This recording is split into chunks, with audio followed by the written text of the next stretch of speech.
Good afternoon, everybody. Thank you so much for joining us for our Lunch and Learn virtual program.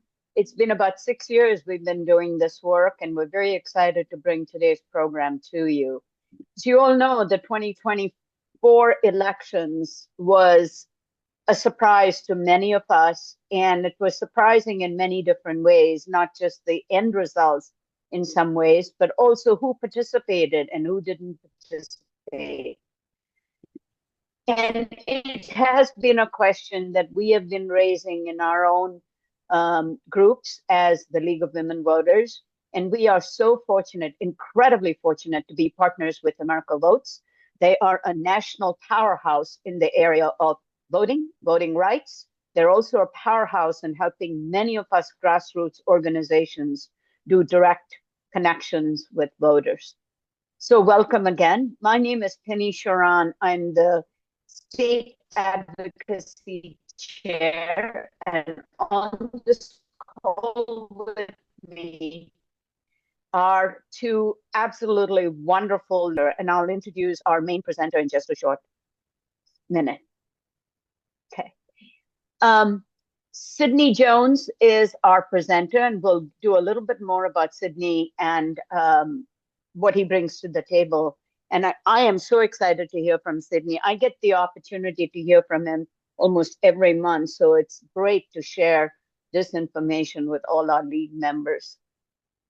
What I'd like also to do at this time is to ask you all to locate the Q&A button on your control panel, because we're going to ask you to post your Q&A in the control panel. Please don't use the chat, because it's harder for us to moderate the chat. So if you will use the Q&A and post your questions there, even if it's a technical issue, both Sarah Beth and Emra are at the ready to answer. Sydney will also be able to see from his presentation.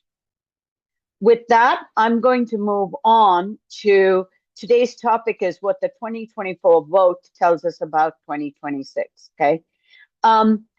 Couple of tips, which was the Q&A. I've done the introduction, and we'll do the closing remarks at the very end, okay? Couple of things, we would really like you to make sure you're using that Q&A.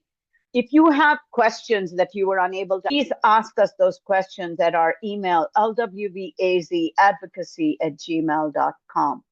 Today's session is being recorded, and the recording will be made available on the YouTube channel pending Sydney's approval, so that we are not sharing things that are really confidential.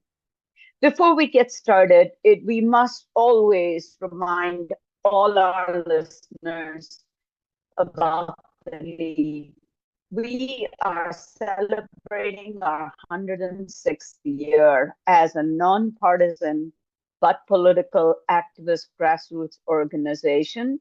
We believe that voters should play a critical role in democracy, and we neither support nor oppose any party or candidate. And I know that for Sydney, he's very well aware of our distance that we tend to place from the electoral politics, which often many of the other groups are quite do is we advocate on issues. So ballot measures and ballot initiatives are very critical for the work that we will be doing, okay? We operate over 800 states and local leagues across the United States, including all of the 50 states, District of Columbia, Virgin Islands, and we used to operate in Hong Kong. I've just been told the Hong Kong league has been closed due to the authoritarian regime that's there and the real sense of insecurity among our members, okay? It's the local and state groups that work on grassroots initiative, okay? Our mission is to empower voters and defend democracy. And one of the ways we will learn today, hopefully, is who are the voters? Who are the voters who are voting, who are not voting? How are the choices they are making? And what is it that we as a league can do to really advance our mission of empowering voters by not just educating them, but also to ensure that they turn up and vote. So, a little bit about Sydney Jones. It's been such a pleasure, Sydney, to work with you on the America Votes team and to always get such a speedy response from you. Sydney has been very, very kind to answer all our questions whenever we've always have questions when they make presentations. So let's talk about what does Sydney do. Sydney is the Deputy State Director for America Votes Arizona. America Votes is a broader national group, but Arizona has its own organization. He began his political career as a freshman in college, working, as you can see, he has a great deal of campaign experience. So he brings all that experience when we analyze the data in terms of, how are these campaigns going? How is the vote going? How are these voters making selections? And he's done it from school boards to federal office. He also has a tremendous amount of experience on Capitol Hill, working for the House Democratic Caucus, working for Nancy Pelosi, and he's a scholar in training, which is true, So he holds a bachelor's of arts in sociology, political science from the University of Georgia, MPA from Texas at Arlington. I did not realize you were from Texas. For some reason, I thought you were from Georgia. Also from Vanderbilt University. And he's right now working on his PhD, which is a conversation where we were having as to where he is in that process. Before relocating to Arizona, and it's been an experience for Sydney because Arizona is very different from both Texas, although people think, oh, that's all the Southwest. We are very different from Texas, and certainly very different from Georgia and the capital. So he returned to his hometown in Texas, where he consulted, and then came to us. We are truly fortunate to have him with us. Okay. Outside his professional work, he plays the piano and organ at the Tanner Chapel AME Church.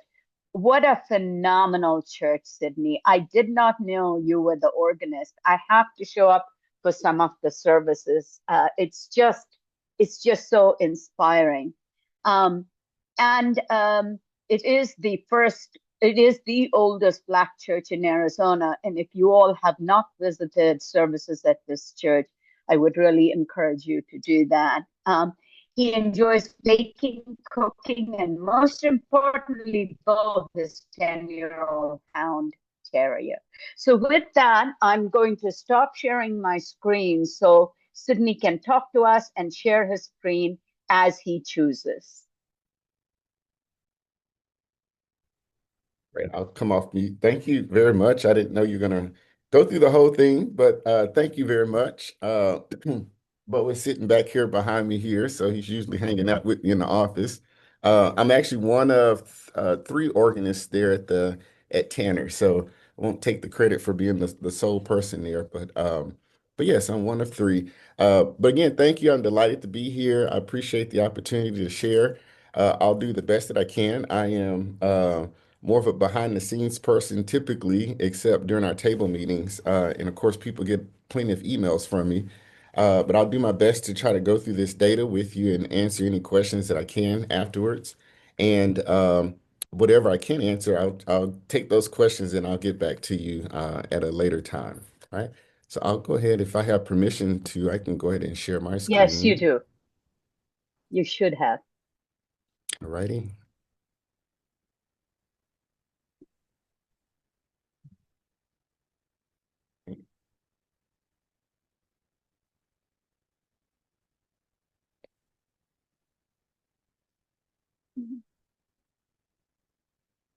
Right.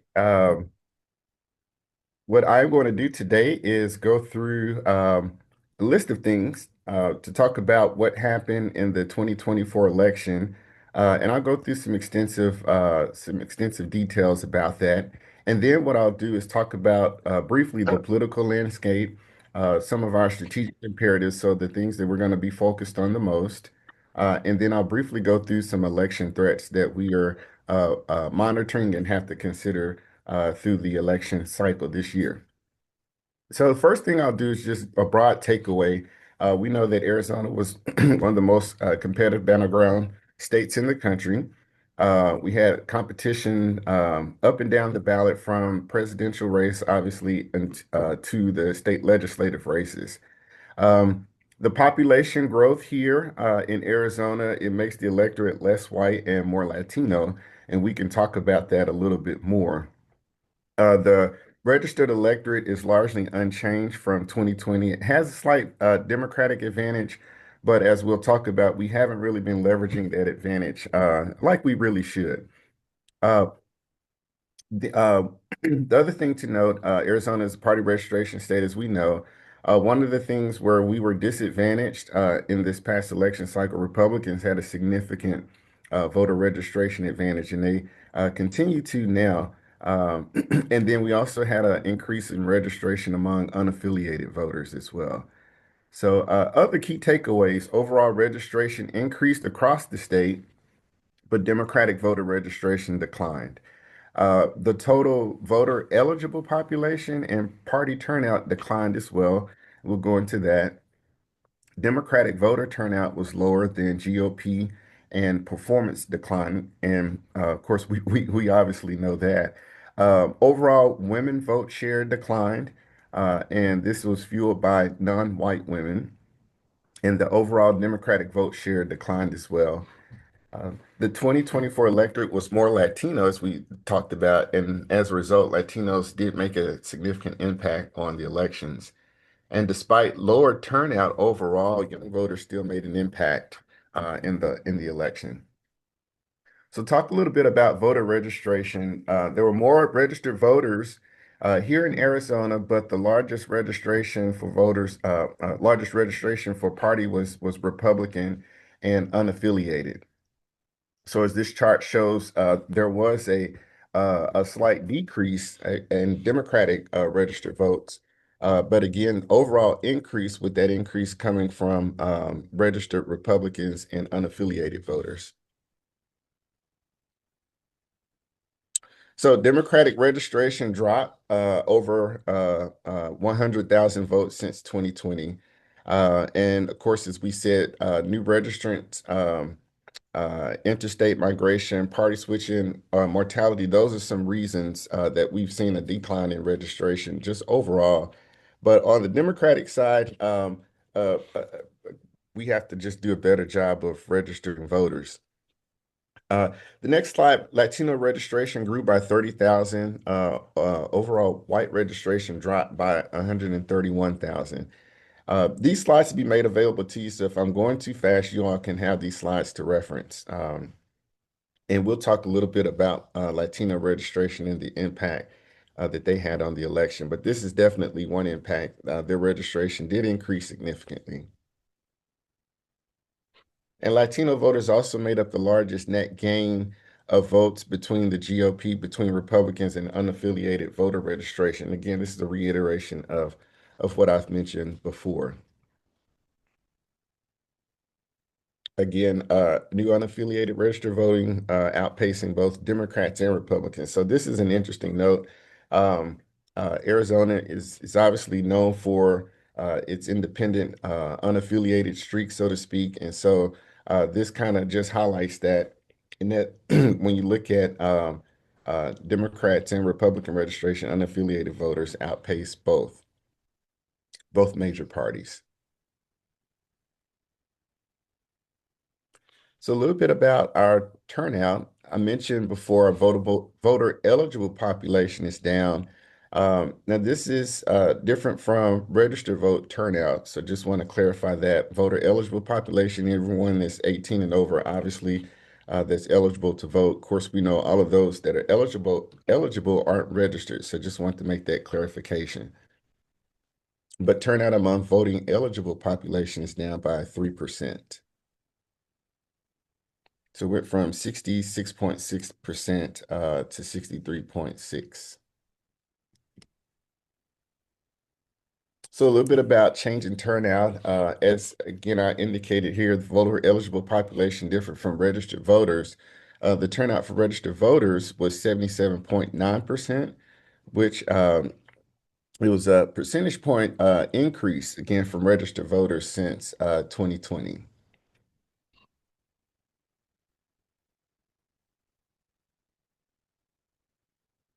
So turnout dropped for all parties in 2020. So you see a slight decrease for all parties in terms of the turnout.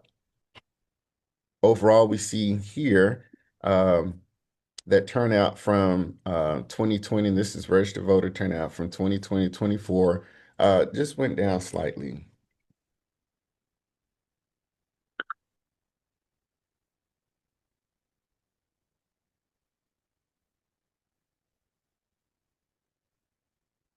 Make sure I didn't skip a slide. Okay. Yeah, you skipped a slide. Yeah, yeah. Oh, yeah. So when we We'd talk like to go ahead. Go ahead, Sydney. Now back one. Yeah, there you go. Oh, yeah, this is the slide that, yeah. Okay. And this is the one I skipped. yeah. All right. So this is when we talk about who voted, who stayed on, who showed up to the polls. As we see right here, model GOP voters who voted in 2020 but not in 2024 were likely to be older white voters. Model undecided voters who voted in 2020 but not in 2024 were likely to be younger white voters. And then model Democratic voters who voted in 2020 but not in 24 were likely to be younger white voters or Latino voters.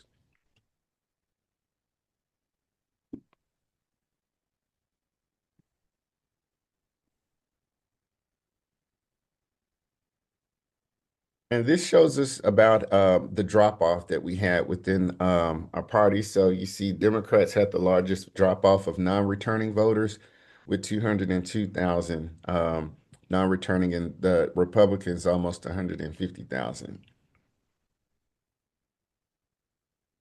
So you see the chart over to the left just kind of shows us the percentages. So the voters modeled by party who voted in 2024, 79% for Democrats, 84% for Republicans, and not returning. Again, you see Democrats had 5% more not returning to vote. So a little bit about our voting patterns. So overall Democratic and demographic performance. So support for Democrats has declined across the board, and that was driven by non-white voters. Um, it's very, very interesting given who the top of the ticket candidate was. But Democratic support across our buckets and demographics was down. Um, Vote share of women declined, driven by non-white women. Latinos played a significant role in the elections, as we've indicated, and young voters, despite their lower turnout, did have an impact on the legislative districts that we won. Can you tell us a little bit, Sydney? Go back to that slide if I can pull on a item. When you say vote share of women declined, driven by non-white women, are you saying that the white women vote stayed the same, but the non-white women did not vote? And in that, do you have any patterns to describe for us? You know, which non-white women were most significantly did not vote? Yes, I'll get into that. These are the top lines of Democratic and Democratic demographic performance. So I'm going to go through all of our key demographics, women, Latinos, and young voters. Okay, great. Thank you. Mhm. So when we talk about our electoral vote buckets, we're talking about our frequent voters. We had this whole debate about sporadic versus surge voters, but we're really talking about people who come to the polls every once in a while, and then people who vote at the last minute, more or less. So nevertheless, across all of those buckets, model Democrats underperform in these particular buckets. So we know obviously there's an underperformance, across the board because we lost.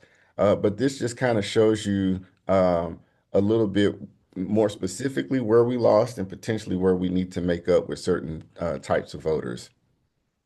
So it's another thing to know. I didn't put this in here that Republicans outpaced Democrats with early voting. So they had a significant increase in early voting, and of course, they maintained their election day performance as well. So Democrats still won early vote, but Republicans still gained quite a bit. So when we talk about Democratic support among our key demographics, As we see here in 2020, when we look at women voters, we had 66% supporting President Biden versus 60.8% supporting Vice President Harris. And of course, you see across the board for all of our key demographic groups, the support from 2020 to 2024 dropped. The most significant drop in this group came from Latino voters. And as we'll see, that was driven by Latino men. Hmm. So Democratic support among women is down. There's a decrease in Democratic support driven by non-white women. White women perform consistently, or they have performed consistently in the last several elections. PI women had the sharpest decline in support among all groups, followed by Black women. Again, it's one of those things that makes you say, wow, given the top of the ticket candidate. Well, if we break this down a little bit more, again, we see that all women, 66% in 2020, and in 2024, 60.8%. As you see again, white women, they are consistent in their vote patterns for presidential races here in Arizona. And of course, you see Kate Hobbs in 2022 had a little bit more support than our federal candidates. Latino women, of course, you see here decline in support, but they had the lowest decline in support between the three non-white categories. So Black women had a 7% drop in support between President Biden and Kamala Harris, and AAPI women had the largest drop in support with 9%.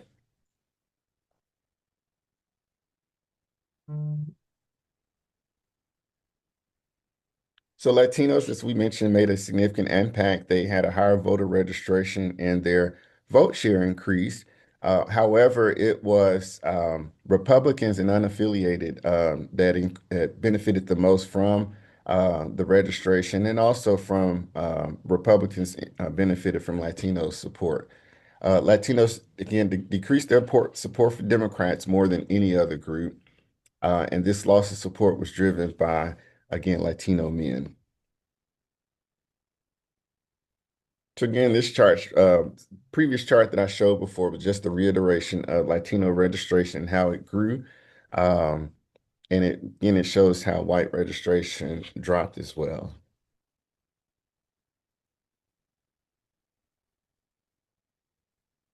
Again, we've seen this slide before. Latino voters made up the largest net gain for GOP and unaffiliated voter registration.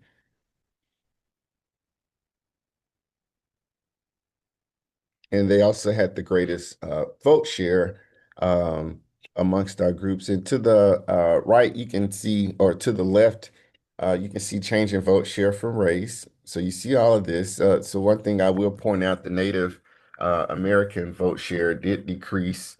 Oh, I'm sorry. I'm trying to move my Zoom window so I can see. So the Native American, other, and white vote share dropped.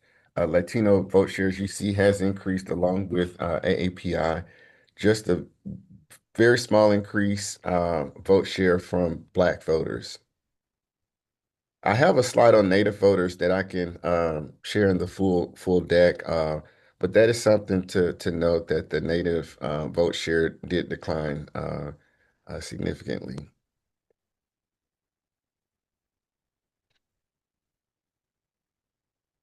The Democratic support amongst Latinos, again, as you can see, overall support went from 64% to 55.5%. But again, you see here there's 11-point drop between 2020 and 2024 amongst Latino men, as opposed to a 6% drop between Latino women between 2024 and 2020.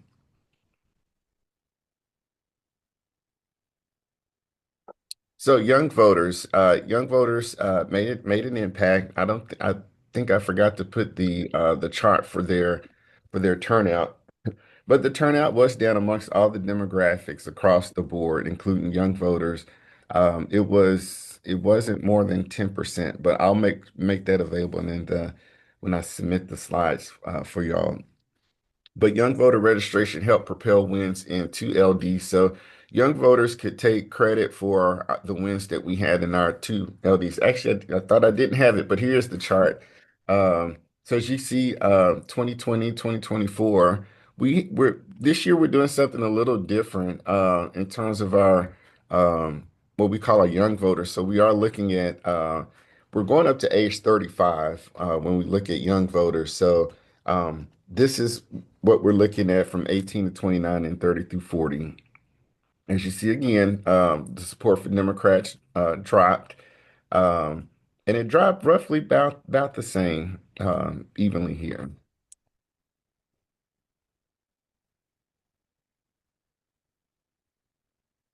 So this says vote share was more evenly spread across age groups in legislative districts where Democratic candidates were won because of the high registration of younger voters that offset the lower turnout. So here we have more registered voters and more pool of young voters. So as a result, they were able to neutralize the lower turnout amongst the other age groups. And it was because of young voters in the LDs that we did win, LD 9 and 23, that was very, very helpful and influential in the wins there. And on the opposite spectrum, we this is talking about older voters on the other end. So voters 65 and over had the highest share of votes in LDs where Democratic candidates lost.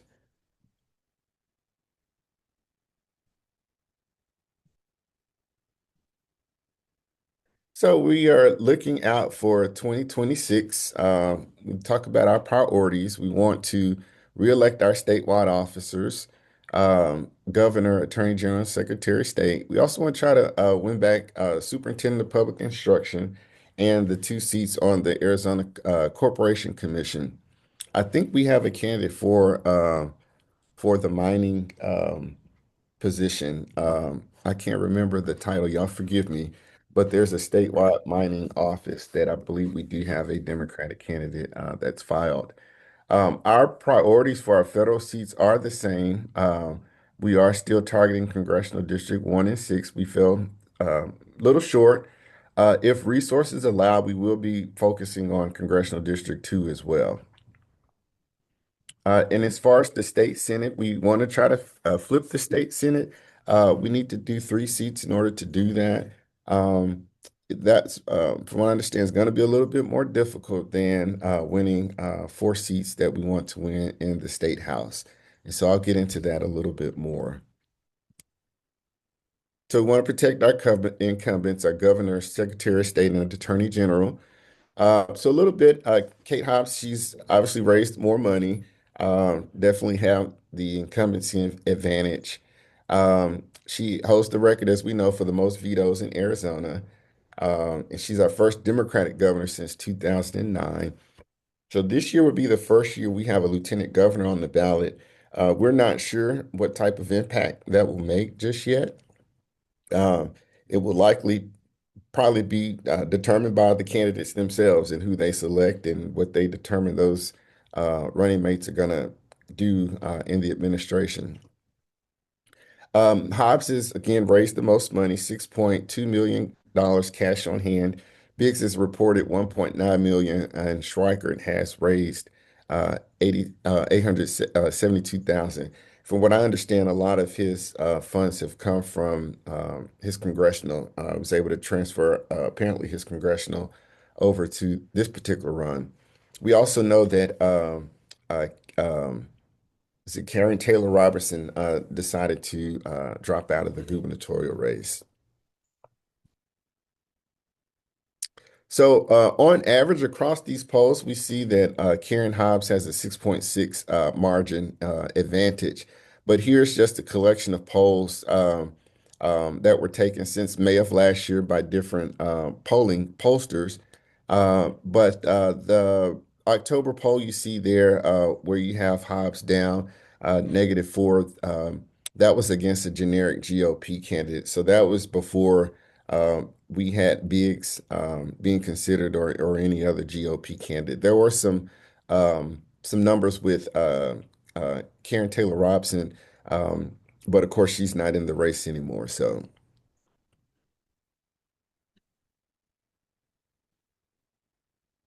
Secretary of State, we don't have much polling, as you all probably would be aware, for Secretary of State and for Attorney General.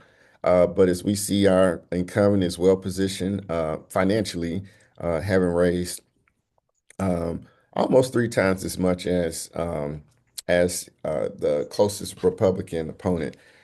We know that, well, some of you may be aware, Gina Swoboda was running for Congress, and she decided to step out of that race to run for Secretary of State.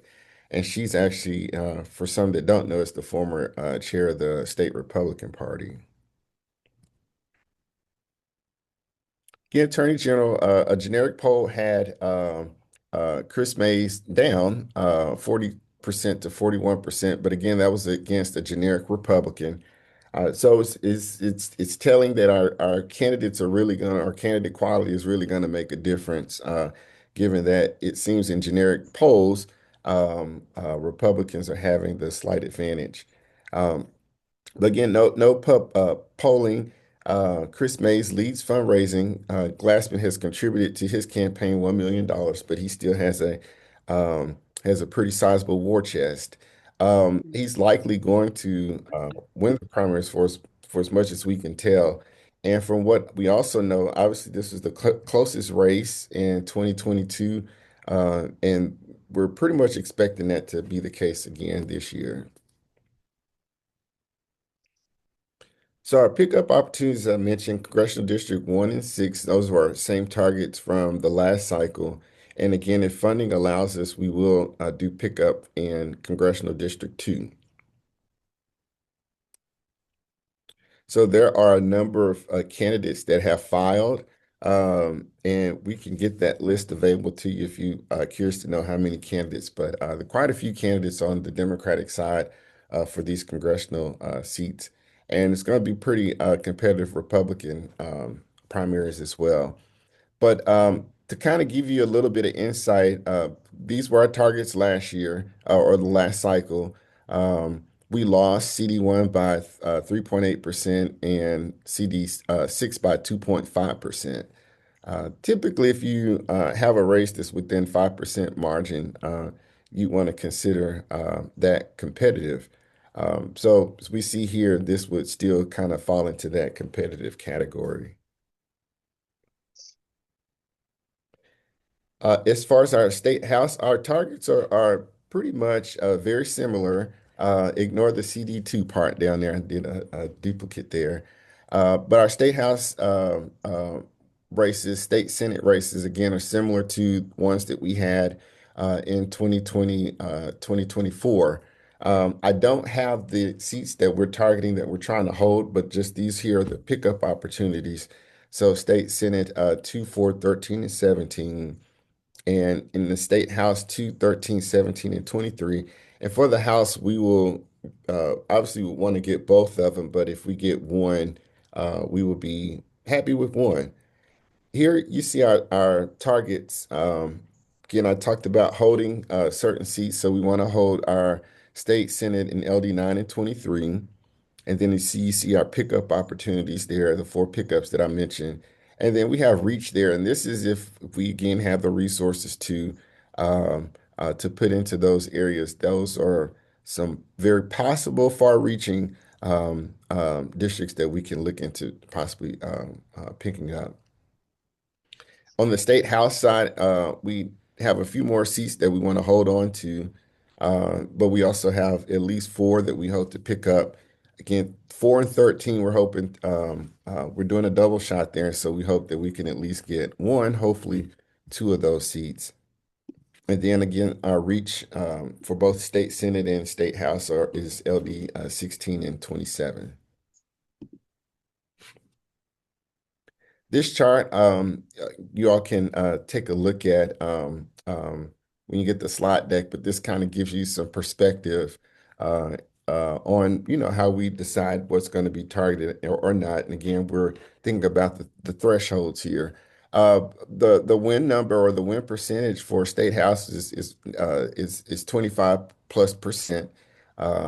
And of course, you see here in some of the races that we did target, we came pretty close. Um, They're in 16. If you see the margin over 25%, that means that that was we didn't do a double shot there, but Republicans did do a double shot.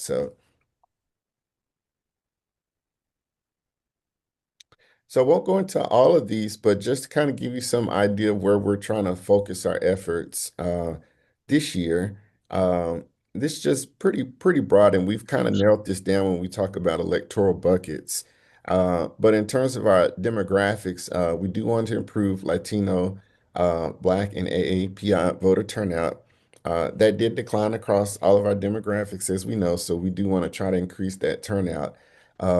Particularly among Latino men and Latina women. Want to increase specifically voter turnout among Black men.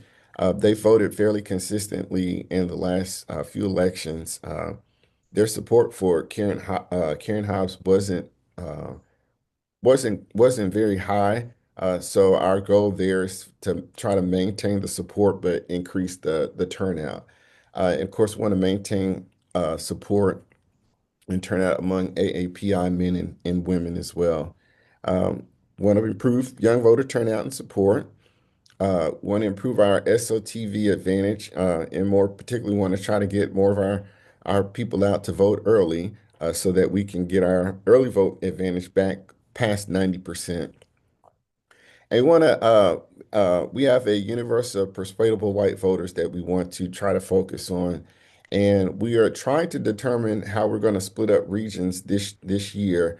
But we are wanting to improve regional performance in certain regions of the state, particularly here in Maricopa County. This I'll leave with the slides so that y'all can kind of look more in depth into our strategic imperatives, but this kind of gives you some idea of what we were looking at, the patterns across the years with turnout and support, and kind of gives you some insight on as to why we determined this is what we were going to do for our strategic imperatives. And again, this goes through all of our key demographics here, including young voters. So just briefly, wanted to talk about potential threats. Um, and these are things that potentially would affect turnout or things that we may have to consider for later elections. But there are some ballot measures. One was defeated. Well, that was the legislation that was defeated, but this ballot measure to eliminate early voting, that may be something that voters will decide in November. Interestingly enough, there's a counter ballot measure that a group is getting signatures for to make early voting a constitutional right. So kind of competing efforts there. In terms of legislation, just read today that this piece of legislation allowing ICE to be present at the polls was defeated. Arizona wanted to do that, but still there are some concerns externally that we have with ICE. Just the narratives out there. The narratives alone is enough to keep people potentially away from the polls, but we don't know if the federal government is going to make up an excuse to have ICE to be present at the polls. But these are some things that we are considering. And America Votes works closely with our Democracy Coalition to kind of keep informed on some of these election threats and flags that we need to be aware of, and working with them also to come up with strategies and solutions when we do come across some of these concerns if they do arise. So that is all the presentation. I made it through all of it. Um, and I'll do my best to answer So, any questions that you may have. okay, so Sydney, if you will stop sharing your screen for a minute, that'll Sure. be wonderful. Great. That'll be really great. Just a couple of things for everybody. You know, the League of Women Voters, we neither support nor oppose any candidates. However, we are able to reach out to voters because of our partnership with um, America Votes, which gives us access to the van, which is how we reach out to voters. The strategy that Sydney raised was for those groups often that are very involved in electoral politics and doing will be participating in determining, what they're going to do to flip the seats or whatever else. We as the league don't. However, that being said, it is very important for us as a league to know who didn't show up to vote. Where did we have a decline from 2020? Because we need to reach out to those voters. And so the information you gave us, Sydney, is very invaluable for us to understand, here are our populations, AAPI, the Black voters, the tribal voters declined, young voters, why did they decline? They were so enthusiastic in 2020. What do we need to do to reach out to them to encourage? The league believes everyone should vote. The more people vote, it's going to lift everybody's vote. But I'm just saying that because one of our members said, we need to remind people, which I did at the start of the meeting, but it warrants explaining the difference between what our strategy and role would be as opposed to America Votes, which has a very deliberative electoral strategy.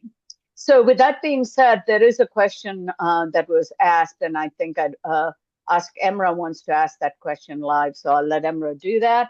And if you have more questions, put it in the Q&A, please. Yes, so our first question is, thinking outside the Democratic and Republican box, what could be the impact of eliminating party affiliation on voter registration? Could this help focus on issues and qualifications rather than just which tribe we belong to? Ooh, we have to start over with that question. I'm going to type it out. And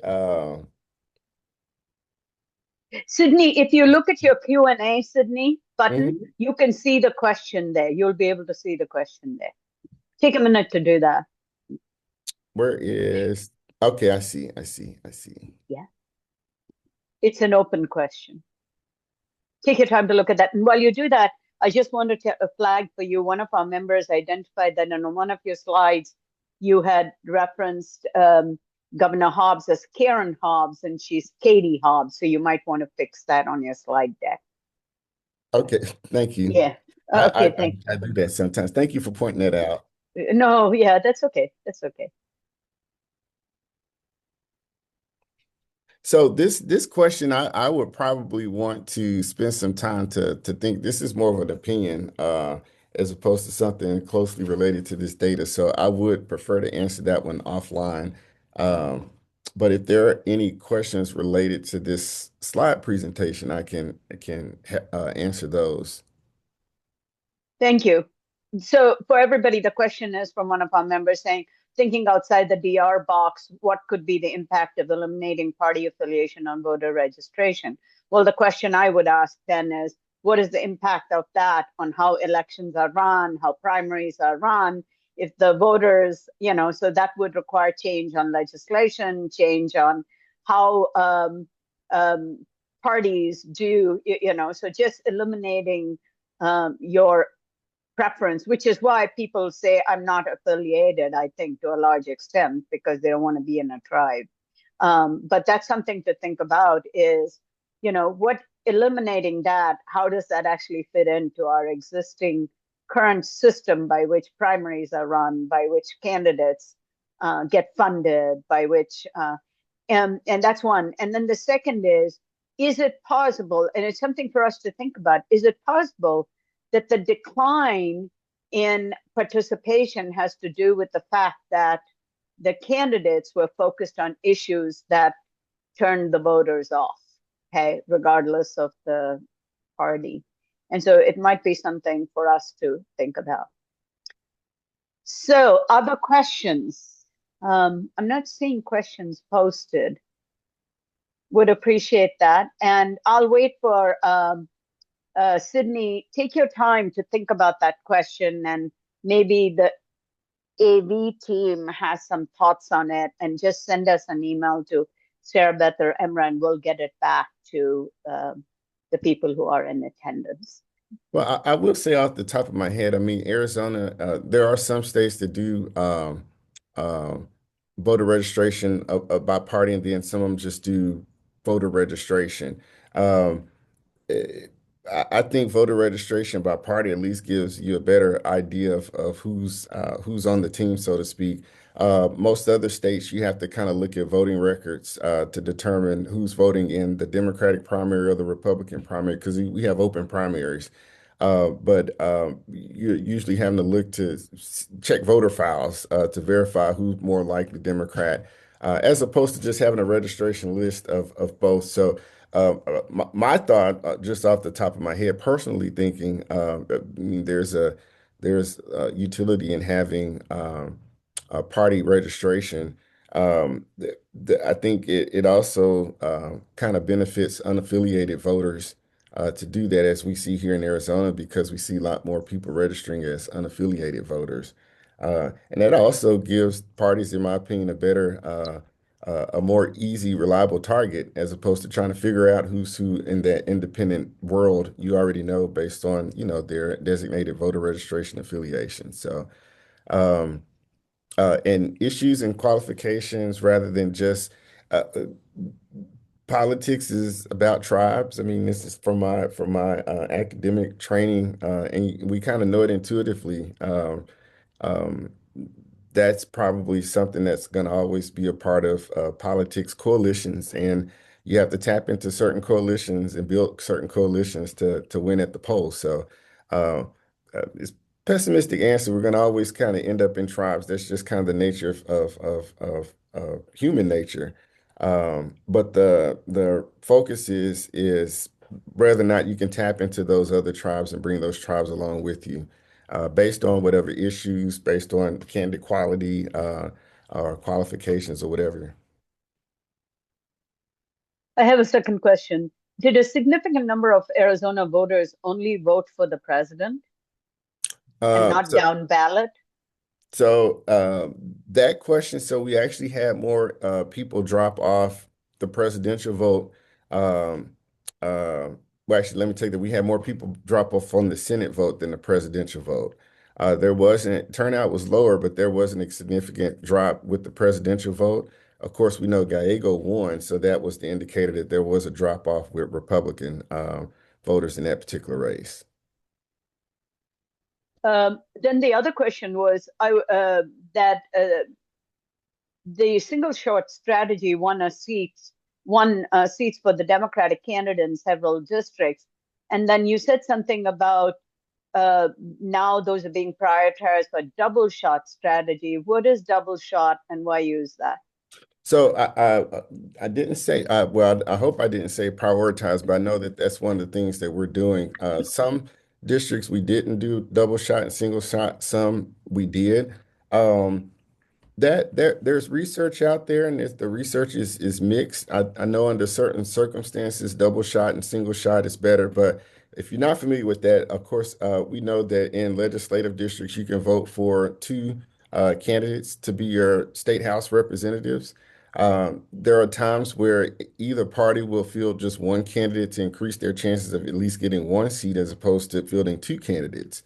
And so that's kind of a thing that parties usually kind of have to weigh out. Now, Republicans tend to do double shot regardless, even if they don't have a shot at winning the seat, or have a marginal shot. Just from what we've seen, Republicans tend to do double shot all the way through, more than what Democrats do. But the idea is that when you do a single shot in certain districts, you'll increase the chances of getting uh, a win, as opposed to doing two Democratic candidates. All right. It's about 12:53. We are trying to keep it within a lunchtime, if you will. I'm not seeing any more questions. I'll give just a few seconds to see if folks have any more questions. Otherwise, send us your questions to lwvazadvocacy@gmail.com. And we are happy to get answers from Sydney and his wonderful team and communicate with you all. Is there any analysis of more Latinos voting and the reasons for skewing Republican and not Democratic? There's there's been polling out there. From what we've heard, there's the economic rhetoric that was given by Trump. That got a lot of people fed into the rhetoric that was coming from Donald Trump, and some groups fell into it more than others. There was a lot of conversation about not just Latino men, but Black men, more Black men voting for Republicans or for Donald Trump in particular. So.